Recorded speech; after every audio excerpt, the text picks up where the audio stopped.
こんにちは。チベットディスピックではチベットやダライ・ラマ法そして中央チベット政権に関する1週間のニュースをお送りします。それではまずヘッドラインを見ていきましょう。ダライ・ラマ法王はカナダのマッカーニー新首相に祝意を述べました。米国務長官はチベットへの支援を再確認しました。第17期チベット亡命議会は第9回期予算審議を開始しました。第12回教育審議委員会及び諮問委員会会議がダラムサラで始まりました。ティネチュキ代表は国連人権理事会のサイドイベントで中国で迫害を受けるコミュニティについて講演しました。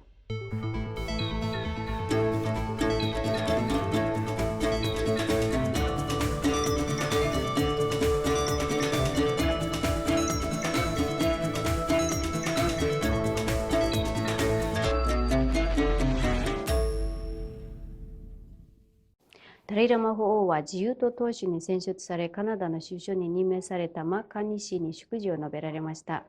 法王はカナダの名誉市民としてカナダの活力ある民主主義を称賛し、チベットへの支援に感謝の意を表明されました。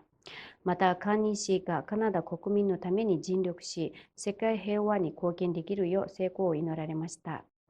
アメリカが米国国際開発庁のプログラムを 83% 削減する決定を下したことへの懸念が高まる中、マルコ・ルビオ国務長官は3月10日の書簡で、米国は引き続きチベットの人権と自由への揺るぎない支援を維持するとペンバチン主席大臣に約束しました。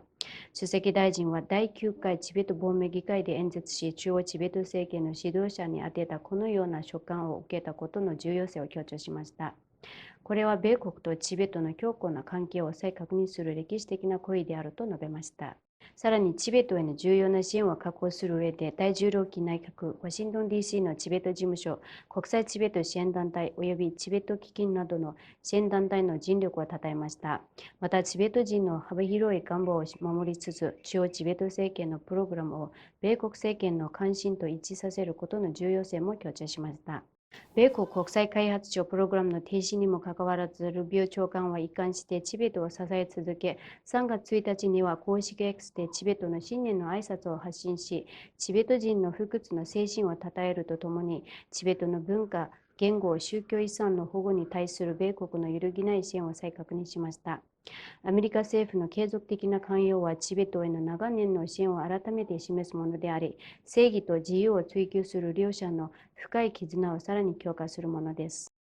今週月曜日、2025年から2026年にかけて第17期チベット亡命国会の第9回予算会期が始まり、3月31日まで開催されます。ケンボス・ナムテンベル議長は会期冒頭で、中国による最近のチベット人学生への制限やダレイ・ラマ法の最新著書声なき者のためにの発売を強調しました。また、チベットの理念転生の伝統が中国によって正当化されることはありえないと繰り返し述べ、チベット人に希望を持ち続けるよう促しました。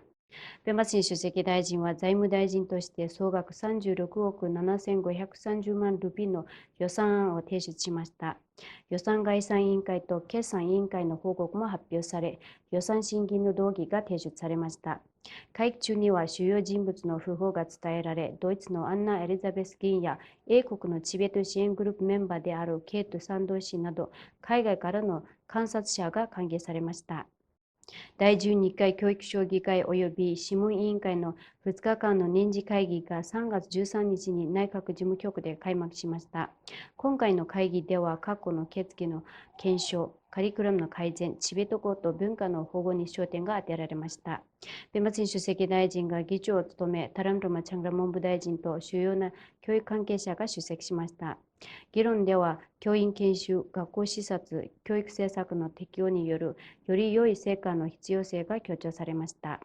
主席大臣は米国国際開発庁資金に関する懸念について触れ、マルコ・ルビオ長官がチベットへのアメリカの継続的な支援を保障していることを強調しました。また、学業以外にも学生の多様な才能を育む重要性を述べました。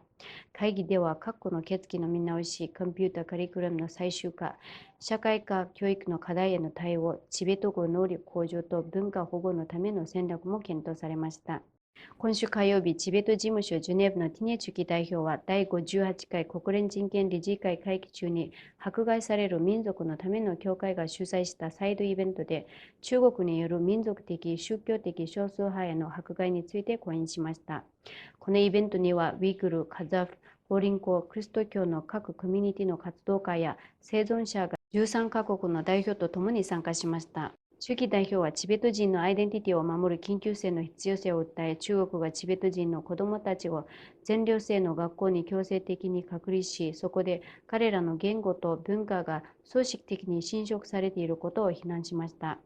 また、ダレイラマの肖像画の禁止やパンチェラマ11世の行方不明事件など宗教的自由の抑圧を非難しました。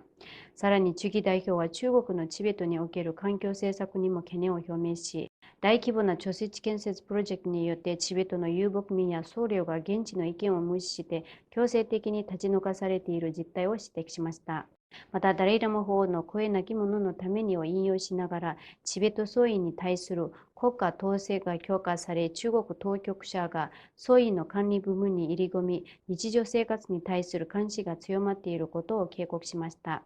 チュキ代表は国際社会に対し中国の弾圧に立ち向かい、チベットの文化、宗教、環境遺産を守るための行動を呼びかけました。